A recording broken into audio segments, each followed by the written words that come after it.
powerful stuff right there. I ain't gonna lie to you. You need to read that until it gets all up in you. I'm telling you, it will open your eyes to what God's about to do.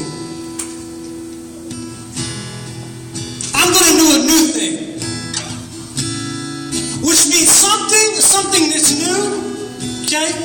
In this state, when we're talking about in Hebrew, in the Old Testament, the word new means this: something never seen before.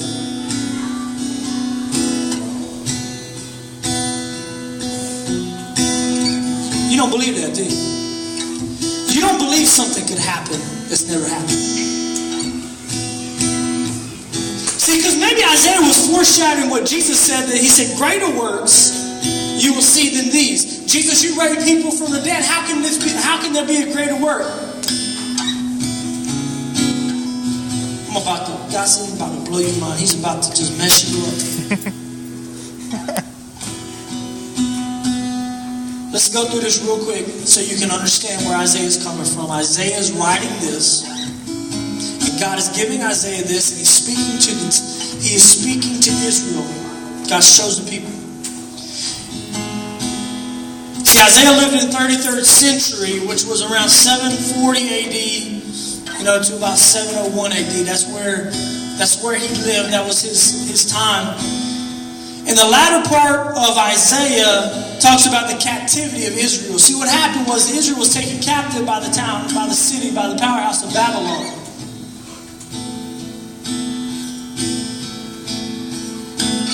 And God's people was taken captive. Because Babylon was it.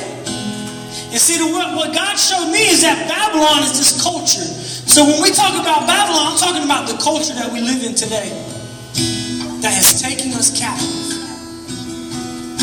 that is telling us what we need to wear, that is telling us what we need to drive, that is telling us what we need to eat, that is telling us what we need to drink, that is telling us what's right and wrong. That's what the culture is doing, and the culture is taking you captive. Because whether you like it or not, you abide to the culture. Because whatever the culture says, that's what you're going to do. Whatever is number one on MTV, that's going to be number one on your iPod. Because that's what the culture is telling you to do. The culture is taking us captive. And in the time that Isaiah was writing this, Israel was taken captive, and there was 3 generations that Isaiah talked about, okay, when he's giving this. Now before he gives this to the latter part of the generation. So let me talk to you about the 2 other generations before this one. Because when Isaiah was saying, get ready, I'm about to do a new thing, he was speaking to the 3rd generation. But let's first look at the first 2 generations real quick. The first generation was the refusing generation. They're the reason why they got in captivity in the first place. Because this generation was in captivity because they forsook the Lord. They committed sin against their neighbors, and they were offering up phony worship to God.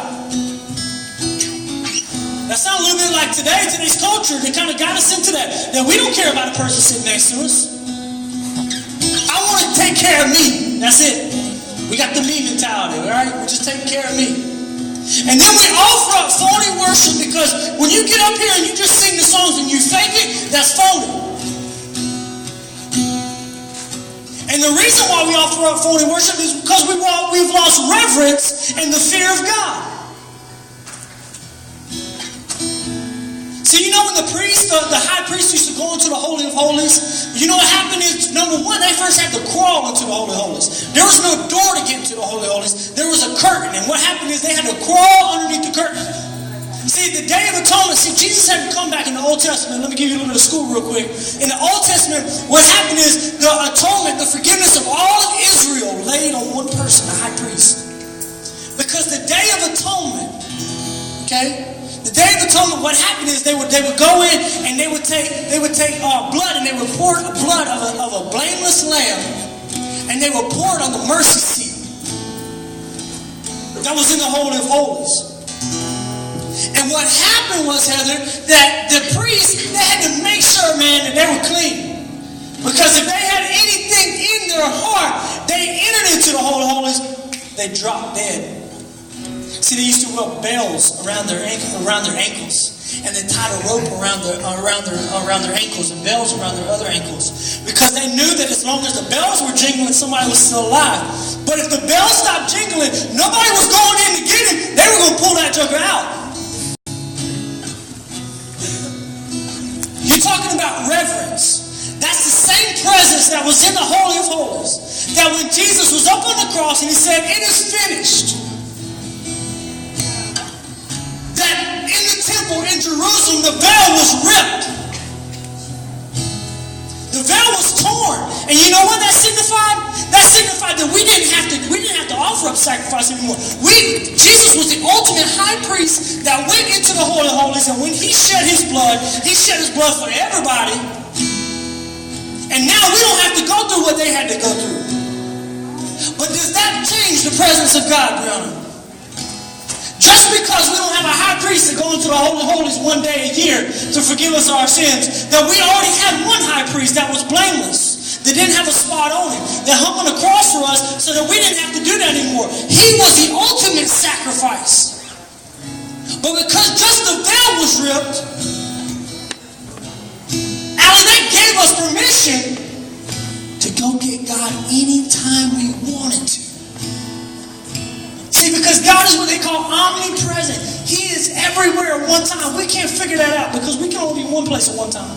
Even the devil can only be one place at one time. But God is everywhere at once. So when we come into a house of worship, and not even that, because what I believe is that because back in the old days, man, they used to think they were righteous because what happened was that you used to take off your shoes when you went into the old church house.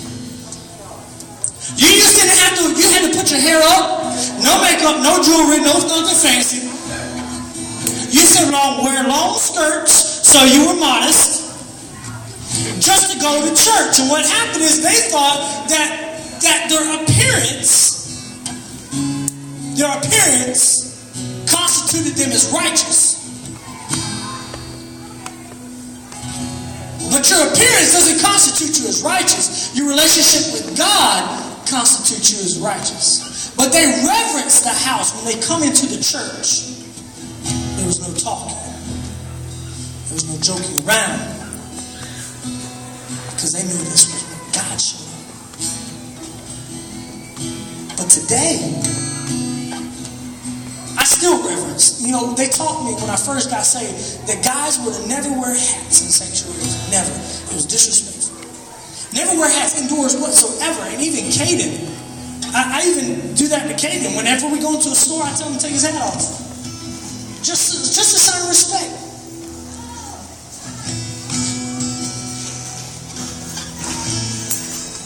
But we lost that reverence, man. We lost that respect for authority.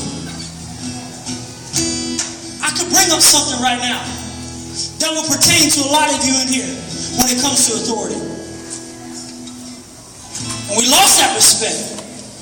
We've lost the feeling of consequences when something happens to us. We think it's okay. You don't learn nothing from it. You think it's okay. I'm speaking to you tonight because I'm fired up. I'm gonna lie to you. I'm fired up. Some things that when my leaders come and tell me some things that are going on, I get fired up because I know you're better than that. I know you're better than that. And I'm not going to let that slide because God doesn't want you to let that slide. Because if I let it slide, that means you're not going to get any better. And you're not ever going to fulfill the calling that God has upon your life if I let it slide. But I'm here to tell you I'm not going to let it slide because you're better. The phony worship. They committed sins against the name. They forsook the Lord. The refusing generation got them in captivity. But after that generation died off, we had a remnant generation. And a remnant generation was a redundancy. Which means that these people, the redundant generation or remnant generation, what happened was after the old generation died off, they had already been raised in captivity and it was normal to them. That was just life. We're in captivity, we're just going to go to the market and all this kind of stuff. They lived in captivity for so long that it became normal to them. The remnant generation.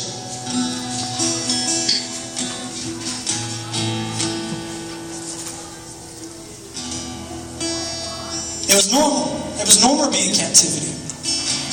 Some of your people, some of your friends that are in captivity now by the culture, it's normal to them because everybody's in captivity by the culture.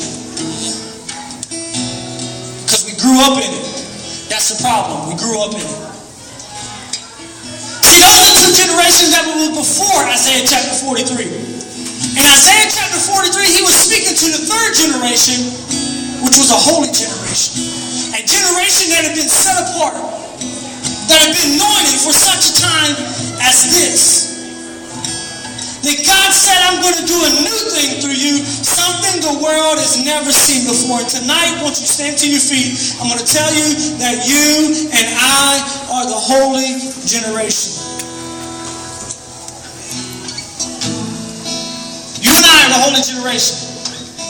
You and I are what Isaiah, see this word, like I said, wasn't I? It's living, man. And when you read it, it speaks to you right now. And God's saying right now to the tribe on December 14th, right now, He is saying to you, and please look at me, look at me, look at me, look at me, look at me, look at me, right here, because you have to get this. God wants to do a new thing through you. I'm not saying something that you've already seen. Something that you've seen Benny Hinn do on TV. Something you've seen other youth groups do. Nothing against those. But God says, I want to do something new through you. You can choose to stay in captivity in which the culture has put you in. Which the culture says it's okay. If you get in trouble, it's okay. If you get punished, it'll only last for a little bit, and then you can go back to be doing what you're doing. It's okay. But can I tell you, it's not okay. You need to dig deep down inside of you and find that kind of respect that God, when He created you, He put a respect in you, respect for yourself. And shame on you about the person who gets reprimanded and it doesn't hurt them. Because one thing I did when I grew up, man, I hated getting in trouble because it hurt me so bad. Because I wanted to be the best. I wanted to be the best. Somebody got mad at me and hurt me because I didn't want people to be mad at me. When I did something wrong, I didn't want my father to be mad at me. And not even that I wanted my father to be mad at me. I didn't want my father to be disappointed in me. And that's the same kind of thing that you need to have with God. That you don't want your father to be disappointed in you. That when you break the rules and you follow the culture, I don't want to make God's heart sad towards me. I don't. So tonight, I want you to take that. And this is what I want to do is if you want to accept that right now as a word for you tonight, that you're going to say, Pastor Billy,